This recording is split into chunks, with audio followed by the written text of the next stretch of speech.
and welcome everyone to this episode of Build a Growth Mindset. I'm really excited today to have Bayo to talk to us about his background, his career, and building a growth mindset. So, just to introduce myself, my name is Ekua, and I am a coach, and I have written this book, Be Number One Cheerleader, that's coming out in October. Woo! I'm really excited about that. And that book really takes the journey of the entrepreneurial path, and it basically helps us to understand how we can pitch ourselves, how we can fight fear, and how we can learn to adopt a growth mindset. So without further ado, I'd like to introduce Bayo. Bayo, how you doing?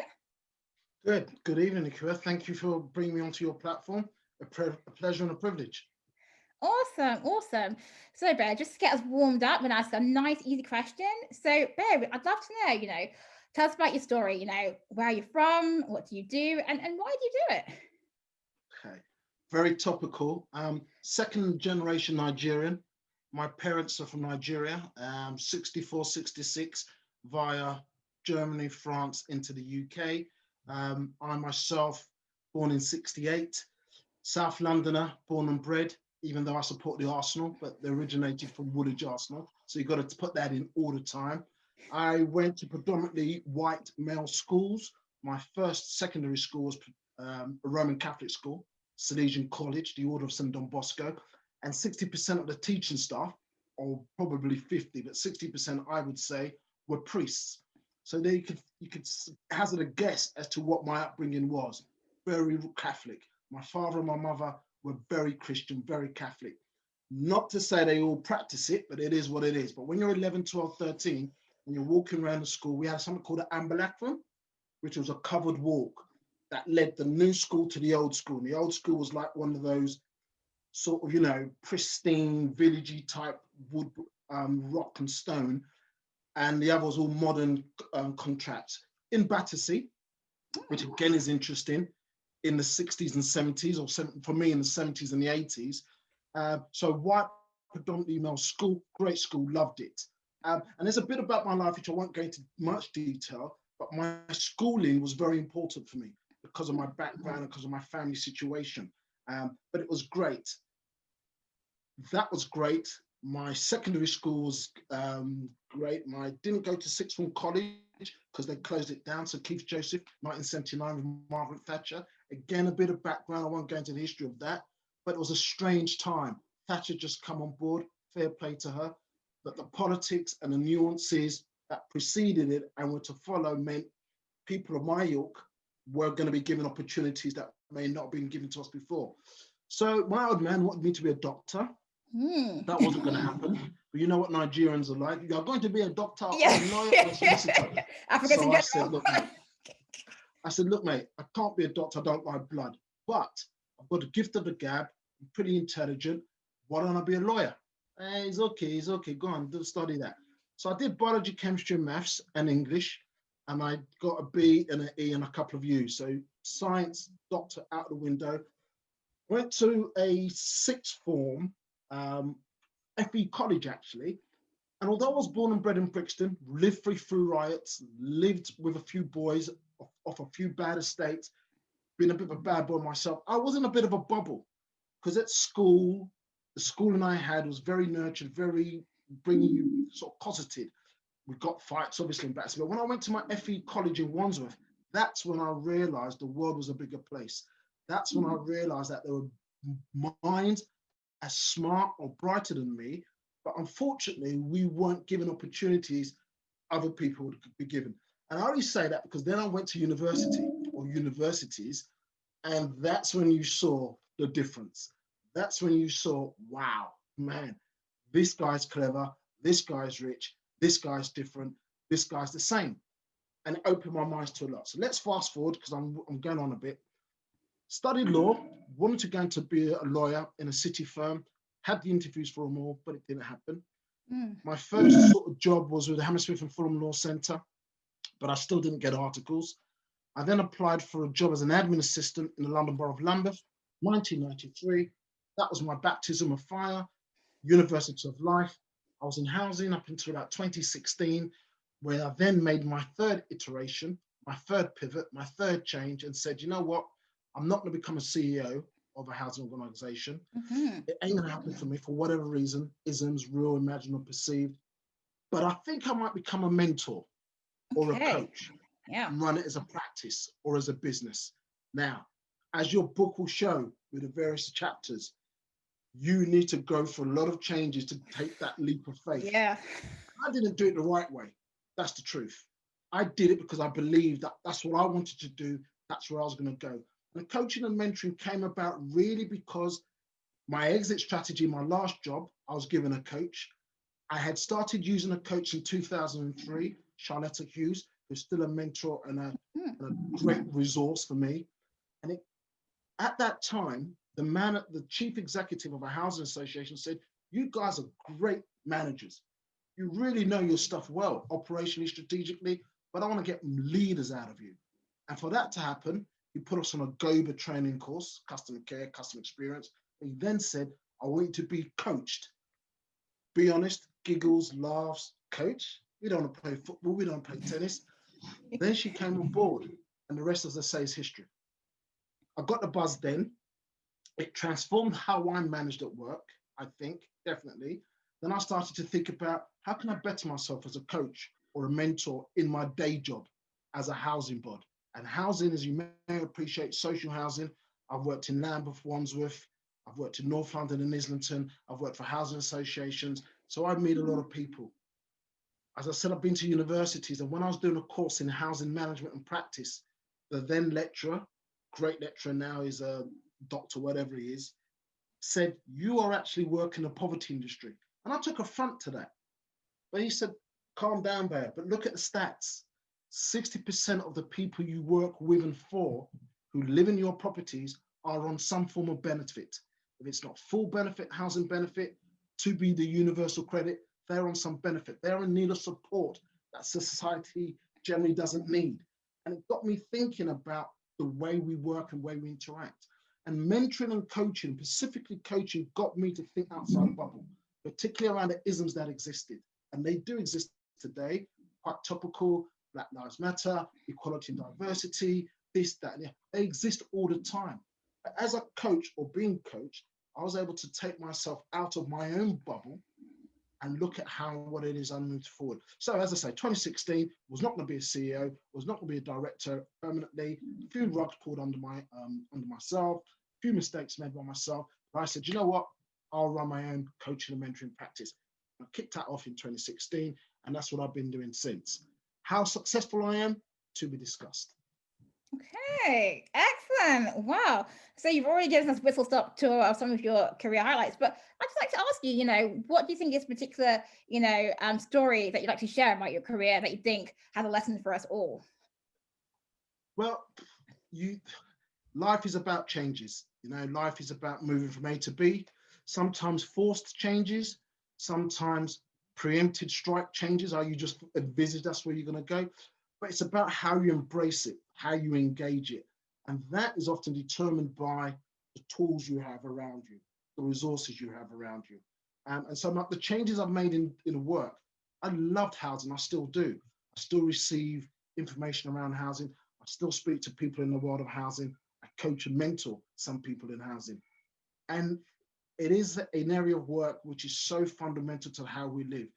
If you think about what you need in this world, it's shelter, food, and water. And so housing has a real passionate thing for me. Law, in reflection, could I have been a great lawyer? I think so. One of my best mates is a silk, and I still look at him and I think I could do better than you, but it weren't to be.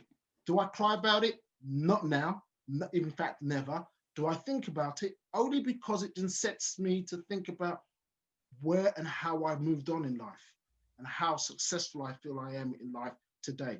Because success, I think you should only measure yourself. Others will measure you, others will compare you, but it's down to you. Because a satisfied life really is almost better than a successful life, because the successes that you have are measured by the actions that you take and that you appreciate. Others may not do so. Others aren't in the same moment as you. And as you know, as a coach, it's about being in that moment. It's about being able to say to yourself, I need to grow. I'm not going to be fixed. I'm not going to be stood still. I need to grow. And in order to grow, you do have to take some risks. And I used to be risk averse. And so now it is what it is. You just take the risk in order to move forward. Nice. Well, before I ask my next question, I'm going to ask, I thought let's bubble up whilst you were talking, which was about defining success on your own terms. And I want to ask you, like, how can people be encouraged to think about success on their own terms and by their own yardstick? Because I think it's often a problem where people want success that is not solely about their vision, about them, and about their own, like, happiness and their own sort of fulfillment. It's more driven by external factors. Definitely. I'm going to read you a quote, please, if you don't mind. Yes. Success is not final. Failure is not fatal. It is the courage to continue that counts. That's Winston Churchill. So for me, O levels, I did well. I could have done better. A levels, I did badly. Then I did very well. I could have done better. My first degree, I did well. Could have done better. My first master's, did okay. Should have done better. My second master's, kicked ass. Couldn't do no better. And I've sat down with some friends, and I remember the first time when I failed my A levels, 1986, 87, sitting in our local pub at the time, the Landor, telling my mates who had no aspirations, no interest in education, crying my eyes out, saying, I'm out. I go, mate, don't worry. Part 2, go back. Just make sure you don't party as hard as you did last time, and you'll be all right. And it's true, because every time you do these qualifications, these entry things, who asks me about what I've got as a coach? I'm accredited, I've taken my coaching courses, etc. But no one asks me about my A levels. No one asks me about my MA. So the quality of your life is based on your own personal experiences and knowledge. That is my measure of success. My measure of success is, what have I set myself as a goal today, tomorrow, next week? How are my children getting on? How's my missus getting on? How's my mum getting on? How's my siblings getting on? How are my friends getting on? If they're all right, Jack, then I'm all right, Jack. But obviously, culture and society does have a part to play in terms of, physical successes, your house, your car, the clothes you put on. There's nothing wrong with that. That exists. We're human. But at a deeper level, when you've done well, and when you've not done well. That's the measure of success for me. Yeah, I think that's really helpful to discuss and for people to hear more often, because I think that's one of the messages that often gets lost in this whole, like, what is success? How do you define it?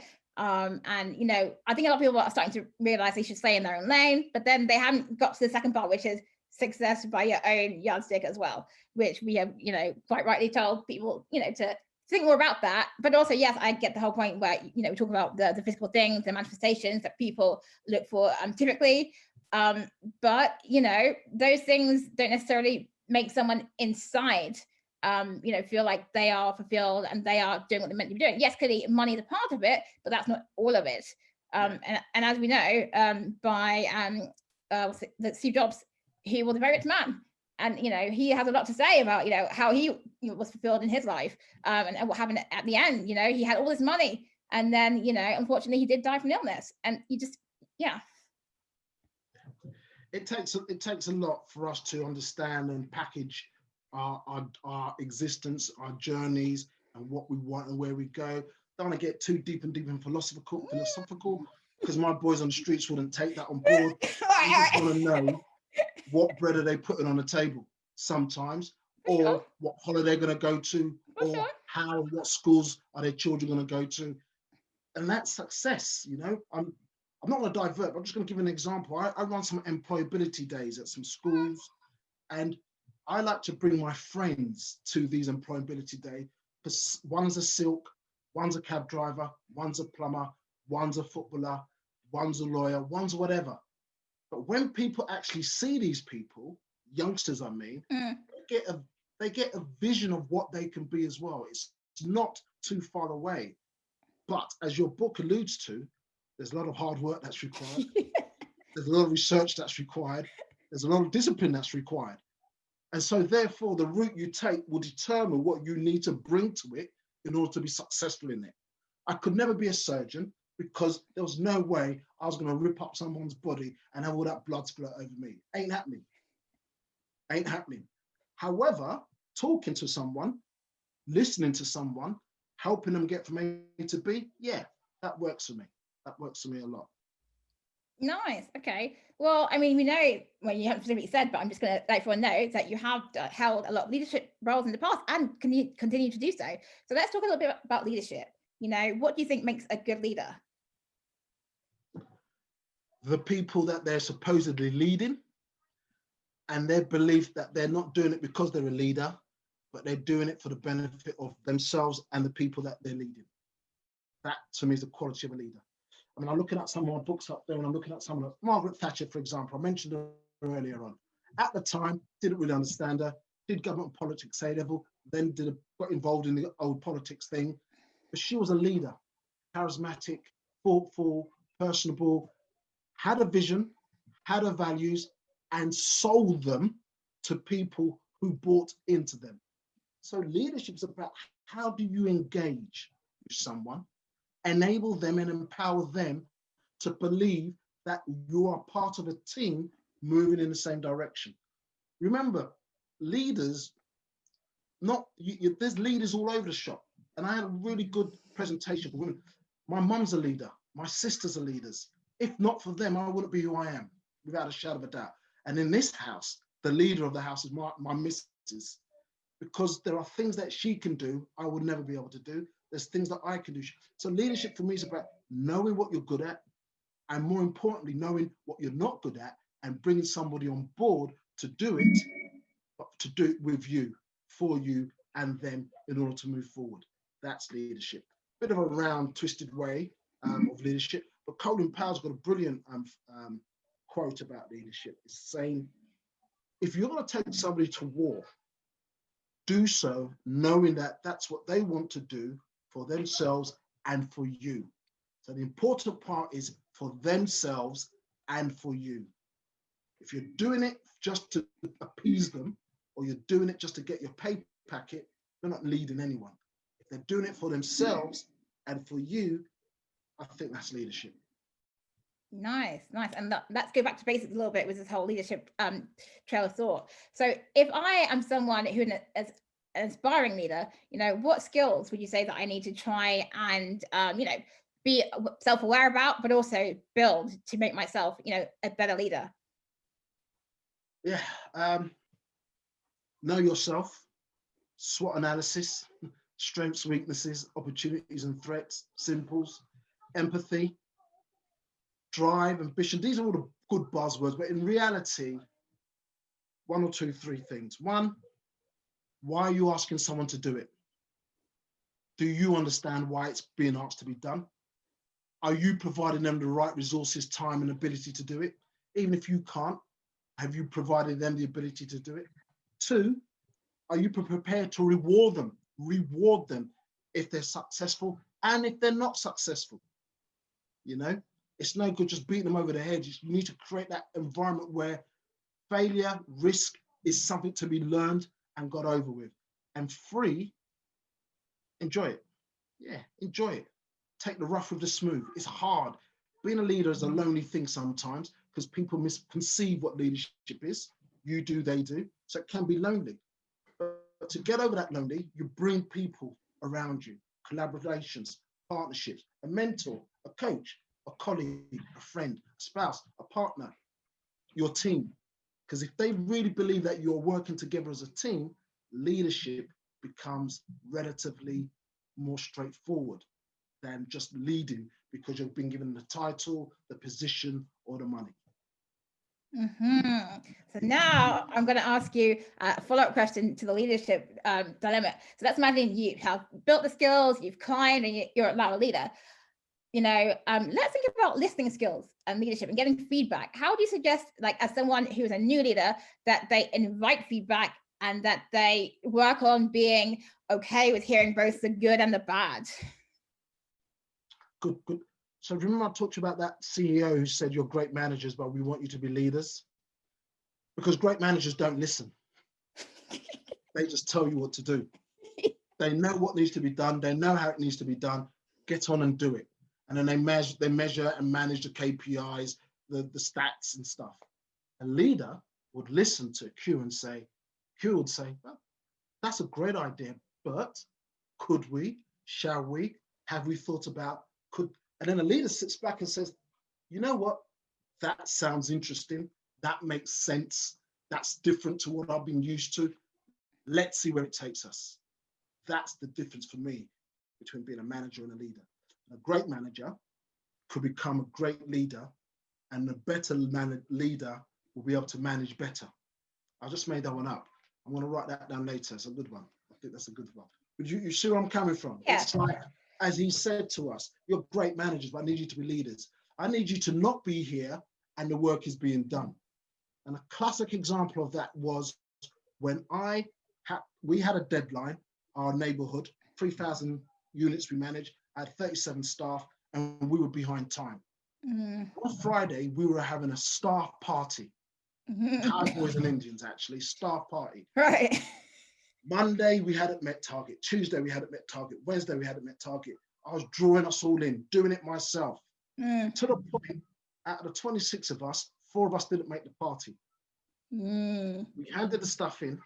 On the Monday, my then director said, fair play, well done, but you've made the biggest mistake in your life.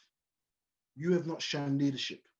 All you've done is try to manage the situation. Showing leadership would have been you taking a decision not to do it, let everyone go and party, or you should have had resources in place a long time ago to meet that deadline. But the fact that you didn't do that and kept your people working to the nth hour meant you didn't show leadership. And that stuck with me. That stuck with me in terms of you can't do it all. You need to delegate. You need to plan in advance. You need to get your resources in place, etc., etc.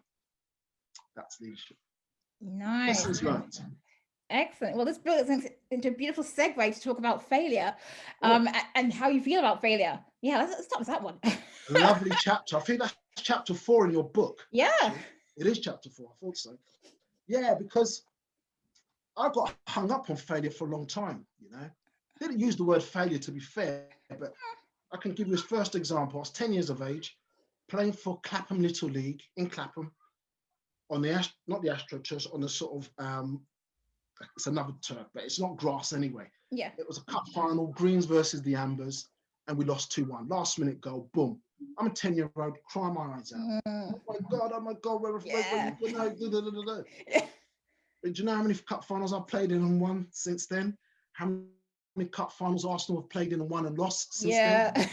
I've given you my potted history of my travels as a student, my travels as an employee, my travels as a business owner, my travels as in partnerships with people, my travels as having been a parent. Failure is just something for that moment in time.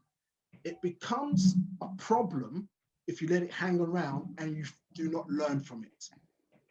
Once you've taken on board what happened, how it happened, when it happened, and you've now got a plan to not make that happen again, it's in a moment.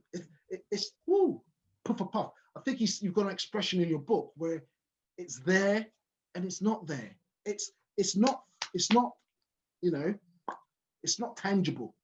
Of course, it can be tangible in terms of people have made some big mistakes that have led to catastrophes, fatalities, etc., etc. That happened in that moment. What you then need to do is work out what to do best moving forward. And that does become philosophical. That does become so extra in tangential in terms of discussions, particularly what's going on. I look at my hometown, well, my parents' hometown of Nigeria, the stuff what's going on there now, the mistakes that are being made, the failures that are being made, and they're a reoccurring theme because people have not stood back and said, how can we do something slightly different to better us all? But we don't. We keep making the same mistakes. And I was going to mention a particular example, but I won't because it's too touchy, it's raw, it's happening now. But I think the failures that we have are those there because we fail to embrace the change and or learn from the mistakes in order to move forward. So I'm scared of failure, of course. But you know what? Prior planning prevents poor performance. If I set my stall right, I shouldn't really fail, you know? And also decision-making becomes better once you start to manage the risk and become less risk averse. Look at the bigger picture. But Bear, I'm gonna have to say it to all my friends out there. Failure stings. It hurts. You know? Of course it does. It's not easy to move forward. Like you want to be in, as I describe in the book, have that pity party and be like in there for like weeks and days and be like, you know what, where is me? I'm so sad. You know, this is so bad. This is the end of the world, all that crap. You know, and then only when you've had a moment to like be like, okay, fine, this wasn't total. Can you then go forward to think about what did I actually learn? Did anything actually go right? And you know, how can I move forward? So let's dig into the how can I make steps to move forward if I'm a person who has been in this trap of like, it's just so bad, I just can't do anything, I can't see past the thing. Definitely. I know you're a great, you're a poet, you're a writer, you're established as great, and I know you probably like the great Maya Angelou. So if I can just give you another quote, please. Do the best you can until you know better. Then when you know better, do better. And that philosophy in itself, that statement suggests that, you know what, you can't do it all. You're human. You're not going to run as fast as Bolt. You're not going to be beating Manchester City, Man United week in and week out. You're not going to get your business plans spot on straight away. But the moment you do, don't sit on your laurels, grow. You know, growth mindset, grow. Think of how you're going to get further. And if it doesn't happen and you have that failure, cry about it. Of course you cry about it. Let the emotions out. But then you say to yourself, whoa, what comes next? You know, man didn't come out the cave. If he did, let's say, I'm just going to use that anecdote. He didn't come out the cave and just said, you know what, let's run back in straight away. We're too curious. We're too interested. We're interested into knowing what makes us tick. And it's only because we grow. The human body is there to grow. We grow every day. Skin comes off, things happen, we heal. We're just growing all the time. If we didn't, you know what happens after that. Yeah, wow. So now, I love it, how we think alike here with the beautiful segue into growth mindset. Let's talk about that. Let's talk about what does that mean to you and how do you think you can practice that effectively as a person who's new to that? Growth mindset. Yeah. Yeah, it's a nice concept. Probably like you, I've got all the theoretical concepts in my head, but I'm a bit more of a practical person. And growth mindset for me is around, you know, not being embarrassed by the failures that you've encountered. Of course, you're going to be embarrassed for a few seconds. It's like natural, isn't it? You know? Yeah. As you get older, more experience, more knowledge, more partners, more colleagues, more resources to understand how and why you did that. You then say to yourself, okay, what can I do next? Better next time, as Maya Angelou said, as Winston Churchill said. What do I need to do? Now, importantly, what's the goal? What's my ambition? What's my drive? Why am I getting up in the morning? Why am I having 3 kids? Why am I busting my gut to manage this business? Why am I managing anything? Why do I want to run a marathon? Why do I train to run a marathon? Why do I ride a bike? Those goals are set for you to grow. You can't run a marathon by just waking up the next day and going, boom, I'm running a marathon. Somebody can, I reckon. Right now, I don't know who can. Yeah. No, they do exist. These type of things do exist. I'll give you another quote from Mr. Arsene Wenger. But anyway, the idea is you put yourself through pain in order to achieve the goal. You put yourself through knowledge and experience in order to achieve the goal. You bring to your party collaborators, partners, mentors, coaches to achieve the goal. Then you say to yourself, goal achieved, what next? As you say in your book, goal achieved, what next? Now, for some people, I'm okay, Jack. For others who are driven and got all this going on, they want more and more. Fair play to them. But if you haven't got the goal and you do not take action, it's only a dream. And that's, for me, is the fundamental difference of growth mindset. Turning that dream into reality by taking action. And that action is born by your knowledge, your experience, your partnerships, your collaborations, your risk averseness, your risk management, your ability to handle failure or not. But it's taking action that turns that dream into reality. Okay, let me ask you a question then. So do you think as failure as just total, or do you think as just like, you know, as a stepping stone? Like in your mind, what do you think about it? not total, is it? Look, I'm here. I'm still here. Really. Of course not.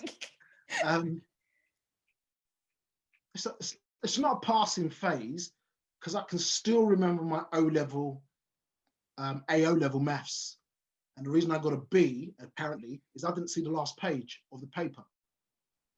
And if I'd got that last page and got the answer, even 1 point, I would have got an A. So it's not a failure that is going to be lasting. It's a failure that I'm just going to say, yeah, what can I learn from it? You know, going for a bit of a bad patch with your partner, boom, boom, boom. What are you going to do to rectify it? It's not lasting. If it is lasting, you then move on. Things happen, things change. No, so I don't see failures lasting. It is and it does exist. It's how and what resources you have to manage it to move forward, I believe. But have you always thought this though? No. Yeah, this is what I'm trying to get to. Can you tell us the journey about how you got there? Because this is where a lot of problems start with people trying to understand their relationship with failure and how they go from, oh my God, it's devastating and total, and I just don't want to deal with it, to, okay, that's very uncomfortable, but actually I'm ready to accept it and actually make a plan to do something different next time, to the next time it comes on, okay, it was a bit hard, but you know what? I learned something. So for you, how did you make that transition? Yeah. The story of me playing football when I was 10, didn't win. I've lost a lot of stuff in my life, in my time, but I'm still here. I've gained a lot more stuff. That's probably why I'm still here. If I was to say what was a really pivotal moment in my life, and it happened to many people, sad story, it is true, but my father's death, 2003, 24th of December. Great geezer. We didn't get on at the time. We didn't really know each other at the time. There's a bit of my life which I haven't shared with people, but for various reasons, it was what it was. We didn't have our first pint of lager until I was about 35, 36, 37. Don't get me wrong, Nigerians love to party. I used to go to parties with him, but it was at a distance. You know, Yeah. he was a Don Donna, I was his little boy. However, when he died and when he was dying, he sat and talked to me about what is it that he has left? Not the properties, not the women, not the cars, not the booze, not the money. Hopefully, a legacy. With all the mistakes that he's made, with all the good things that he's made, the positive out of that is a legacy. Me and my sisters and my brother. So addressing failure, because when he left, or when he left us, you know, he died, we felt as a family we had failed him. But in reflection, actually, he had done what he was asked to do, which is raise us to the best of his ability, get us through school, first generation of people to go to university from his little village, from his town, you know. So failure is just, it was a measurable thing at that time. But you then sit back and look at the bigger picture. Again, I don't want to go too existential about everything, but the bigger picture is, what do you want? You know, what do you want? When I was 18, when I was about 14, 15, I thought I was going to be a millionaire at 18. Didn't happen. I said I'd be a millionaire at 21. Didn't happen. Hello, not the end of the world, was it? No. You know, we're going through some dark times now, pandemic, you know, issues around equality and diversity, Black Lives Matter, Brexit, possible recession, SARS back in Nigeria, issues going around the world all the time, every time. Just got to sit back and ask yourself, where and what are you wanting to do to move yourself forward in order to thrive as opposed to survive? And failures just can help you do that. Measure them, understand them, and then don't repeat them.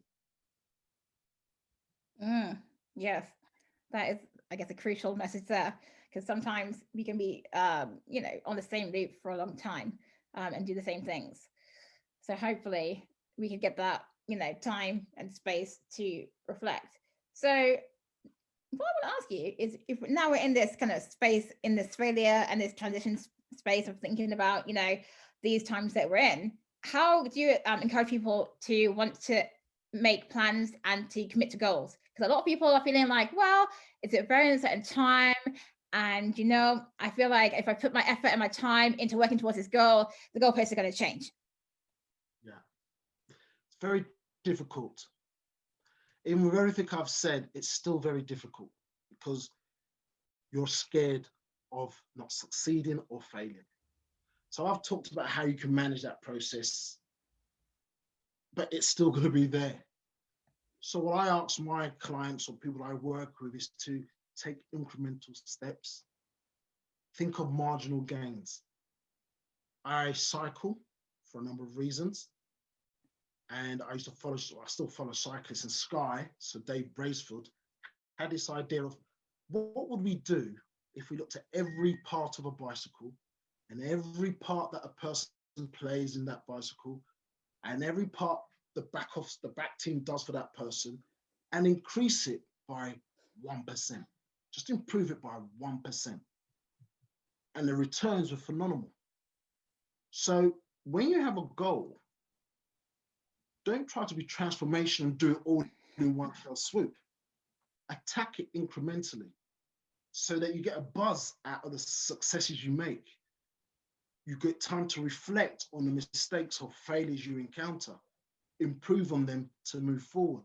So it is about setting a goal, but realize, the great grow model that we use in coaching, goal, resource, option, willness. Yeah, that is powerfully important because set that goal, because otherwise, and then take action, because it's just a dream or a goal. You take the action, and I really believe in incremental steps. One of my taglines is strategic business success. Strategic because in life, I've been able to, on reflection, take a helicopter view. Wow, that's what I've done. Wow, that's where I've been. Wow, that's where I want to go. And then turn that journey into success by planning, not doing it all at one fell swoop. Some of the pits you take can be a bit bigger because you've got experience in doing it. You work out your collaborations, you work out your marketing, you work out your, I'm talking about business here, you work out your lead generation, your tunnels and stuff. Tunnels, yeah. But what I'm talking about is just thinking about it in that moment, turning that into success, then moving on, turning into success, then moving on. Then you get to a goal. I did say that you won't be able to run a marathon tomorrow. I reckon a couple of people in the world probably can do it. But what they do, from what I hear about marathon runners, is 5K, 10K, 15K, 20K over a period of time. Very rarely do they knock out the full marathon before they run the marathon. Very rarely. They build up to it so that when they're there, boom, and then they have that growth mindset that is born about having a goal, having a desire, having a drive to get there. It doesn't work for everyone. Some people just want to take as much as they can, but they've got that inner ability to do that.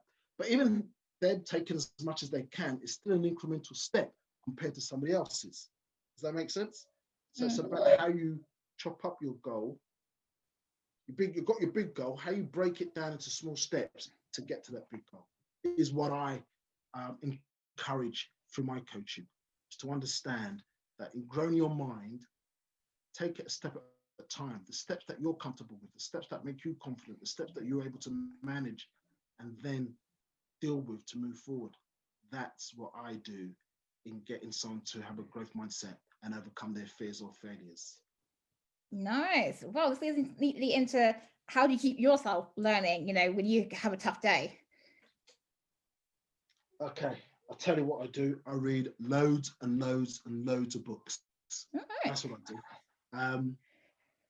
No, that's not all I do. I'm lucky. I'm so fortunate, 3 beautiful boys, age 8, 6, and 6. One of the reasons I took on what I do now is to be with them. It's going to be hard for mixed heritage kids to get on in life. I say it as it is. I'm not going to be PC about it. It's going to be difficult. And in order for them to get the best out of what the world can offer, I want to support them. I want to be there, coach them, mentor them. So I take them to school. We have a laugh. I bring them home from school. We have less of a laugh, but it keeps me ticking. I've got a beautiful partner, ups and downs, as you do, but we've been together 17 years. And so, it's nice. Lovely mum, unbelievable strength, great sisters, great friends, great foes as well, great enemies. There's that saying, keep your friends close, but your enemies closer. All day, works all day, and you learn through that because actually that's what keeps you on the straight and narrow, keeps you ticking over. What else keeps me going? I ride a bike, I walk, I do a lot of walking, 10 miles a day if I can, take the boys to school, extended walk. And I don't fret as much as I used to. That's probably the biggest one. Not fretting as much as you. You know that witching hour, 3 o'clock, 4 o'clock in the morning? Notebook at the side. Nah. If it ain't gonna happen, it ain't gonna happen. Simples. If you want to make it happen, you will make it happen. Unless it doesn't happen. I know that sounds a bit blasé, but that is how it works. There's things you could do in between of that, things you could do around that, but I don't fret as much as I used to. The competition is not there anymore. I used to be a Jack the Lad, look the part, give it the big one. It's too much of my brain that will take over right now. You know, there's other things to think about and do. I've got a good network of friends. WhatsApp, Zooming now because we can't see each other. I love sports. If I could pick up this contraption I'm talking to you on, show you the books I read around sports, autobiographies, history. I love history. I'm watching a really great documentary about the birth of Nigeria. We're watching another documentary about the birth of USA. I love all that stuff. And yeah, I used to be a party animal. Can't deny that. Partied hard, worked hard, and I partied hard. Known to have partied hard.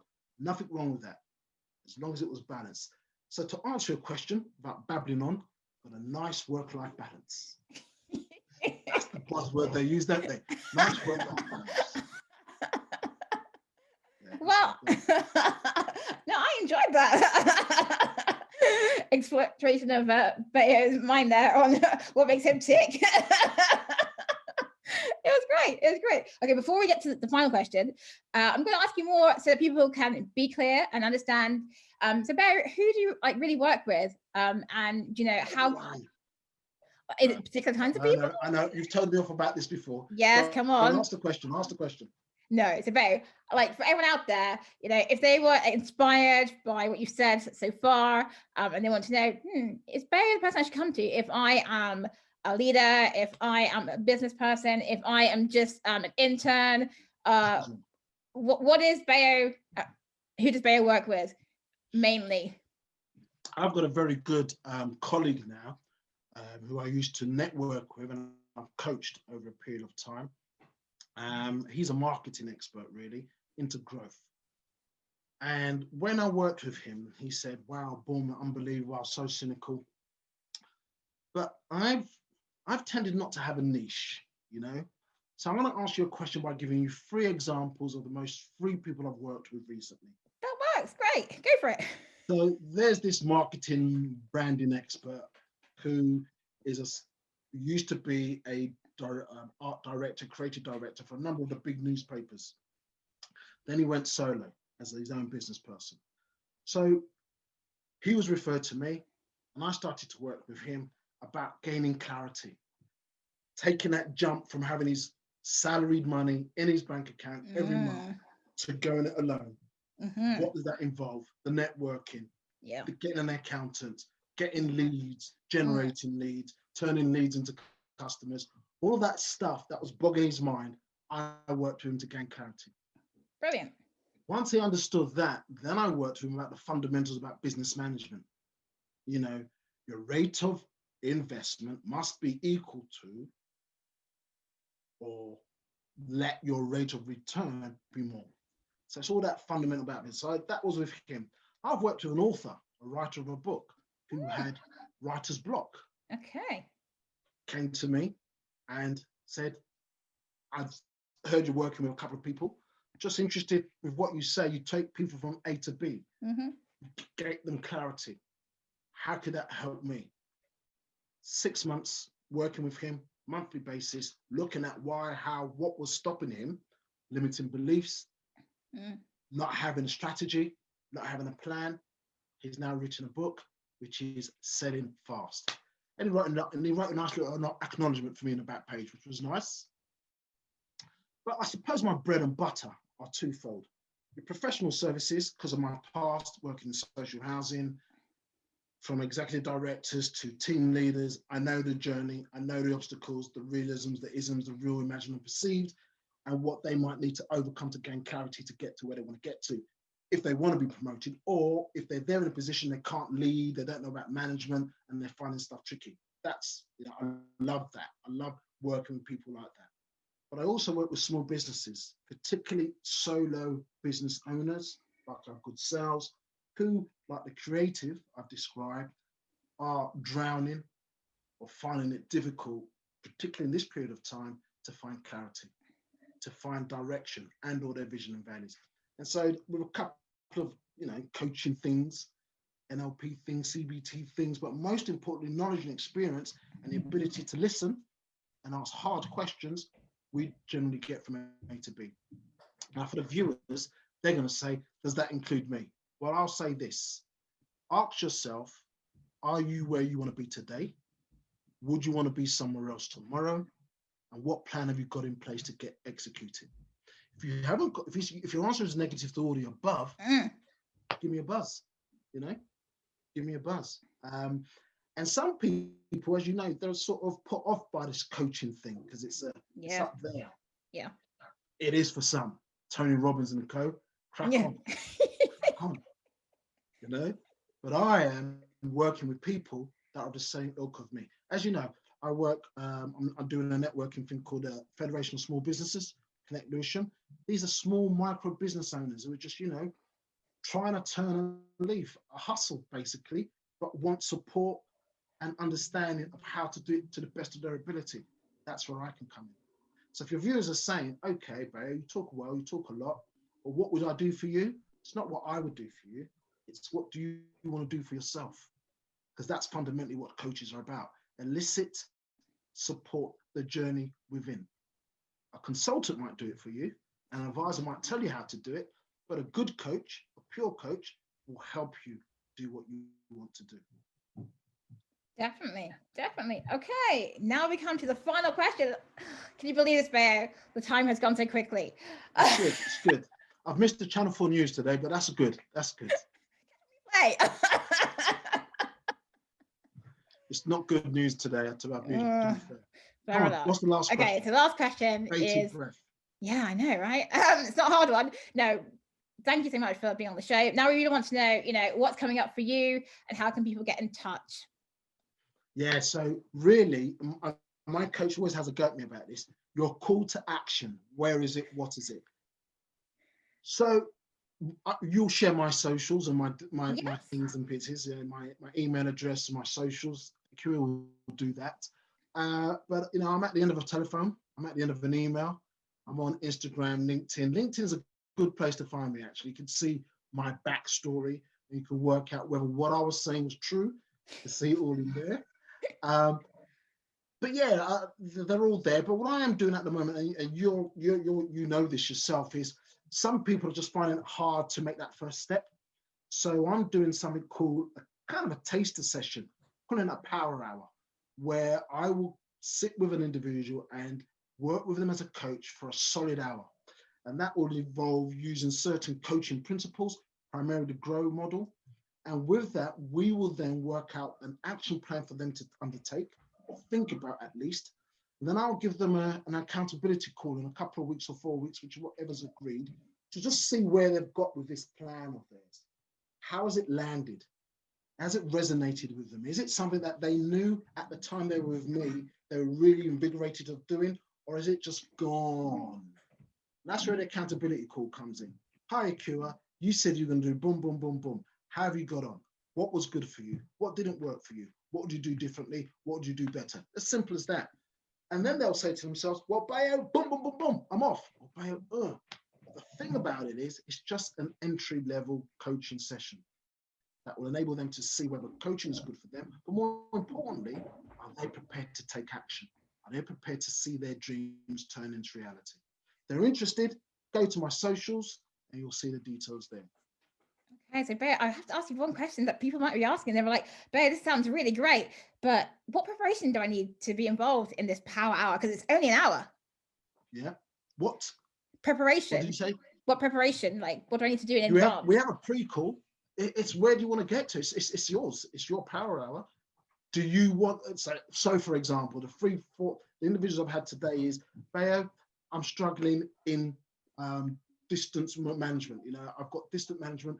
Everyone's on Zoom. Don't know how to do it. I don't know what to do. What can I do? So we go through what and how, what they need to do. They have an action plan, which I come back and see how they've executed it, really. So it's about where they want to go. What's their goal? I'm not going to determine a goal for them. It may be that they just need to have clarity in certain areas of their business. It may be they need to have clarity around their leadership skills or none, their management skills or none, or their team working, interpersonal skills or none. And as a coach, I will be able to help them elicit what they think is good, what they think is bad, and an action plan to execute it moving forward. Hope that answers your question. Thank you. Yes, that does. I think that because sometimes if you're new to coaching, you might think, oh, do I have to have like it only be these kinds of issues, or do I have to like, you know, spend like an hour writing a 5-page essay about what my issue is?